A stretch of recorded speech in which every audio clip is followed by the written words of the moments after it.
Hello everyone, on 20 मई 2025 के दिन आज जुडिशरी एस्पिरेंट्स के लिए बहुत ही बड़ा अपडेट आया है। अब जुडिशियल सर्विस एग्जाम्स देने के लिए minimum 3 years practice rule compulsion कर दिया है। अब ये जो डिसीजन है वो दिया गया है हमारे ऑनरेबल सुप्रीम कोर्ट के द्वारा, जिसमें 3 जज बेंचेस थी। First CJI BR Gavai, second justice AG Masih and third justice K Vinod Chandran sir. अब इसमें कोर्ट का ये कहना है कि प्रैक्टिकल कोर्ट एक्सपीरियंस होना जरूरी है। बिना प्रैक्टिस के डायरेक्ट जज बन जाना सिस्टम को अफेक्ट कर रहा है। अब इस जजमेंट के क्या क्या की हाईलाइट्स हैं वो समझ लेते हैं। फर्स्ट, इसमें लीगल प्रैक्टिस को मैंडेटरी किया गया। कैंडिडेट को कम से कम 3 इयर्स प्रैक्टिस करनी होगी, तभी वो जुडिशियल सर्विसेज एग्जाम्स के लिए अपीयर हो सकते हैं। सेकंड, इसमें एक सर्टिफिकेट की बात की जा रही है। अब ये जो आप प्रैक्टिस करेंगे वो एक सीनियर एडवोकेट से जो कम से कम 10 साल की प्रैक्टिस कर रहे हो उनसे सर्टिफाई करानी होगी और डिस्ट्रिक्ट के प्रिंसिपल जुडिशियल ऑफिसर से एंडोर्समेंट कराना होगा। तो ये जो सर्टिफिकेट है वो आपका प्रूफ होगा कि आपने 3 इयर्स प्रैक्टिस करी है किसी कोर्ट में। अब थर्ड, इसमें जो एक्सपीरियंस है वो कब से काउंट किया जाएगा। अब ये जो आपका एक्सपीरियंस काउंट होगा वो उस दिन से किया जाएगा जिस दिन आपने स्टेट बार काउंसिल में एनरोलमेंट करवाया था।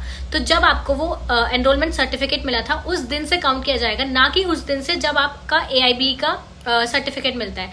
मतलब जब आप स्टेट में एनरोल होते हैं उस दिन का जो आपको एक कार्ड मिलता है उस पर डेट लिखी होती है, वो उस दिन से आपका काउंट किया जाएगा एक्सपीरियंस। अब फोर्थ, इसमें कुछ लोगों के लिए छूट दी गई है। अगर मानो आप किसी जज के साथ लॉ क्लर्क के रूप में काम कर रहे हैं, लॉ क्लर्क की पोजीशन पे हैं, तो वो जब से आप लॉ क्लर्क हैं वो एक्सपीरियंस भी काउंट किया जाएगा। अब इसमें एक गुड न्यूज ये है कि ये जो रूल है वो प्रोस्पेक्टिव नेचर का है, यानी 20 मई के बाद जो भी नोटिफिकेशंस आएंगे ये रूल उस पर एप्लीकेबल होगा, ना कि उन स्टेट्स पर जिन्होंने पहले से नोटिफिकेशन निकाल दिया है, जैसे कि RJS, Uttarakhand, Jammu and Kashmir, Jharkhand and in states ने अपना नोटिफिकेशन पहले ही निकाल दिया था। तो इन स्टेट्स पर ये जो रूल है वो एप्लीकेबल नहीं होगा।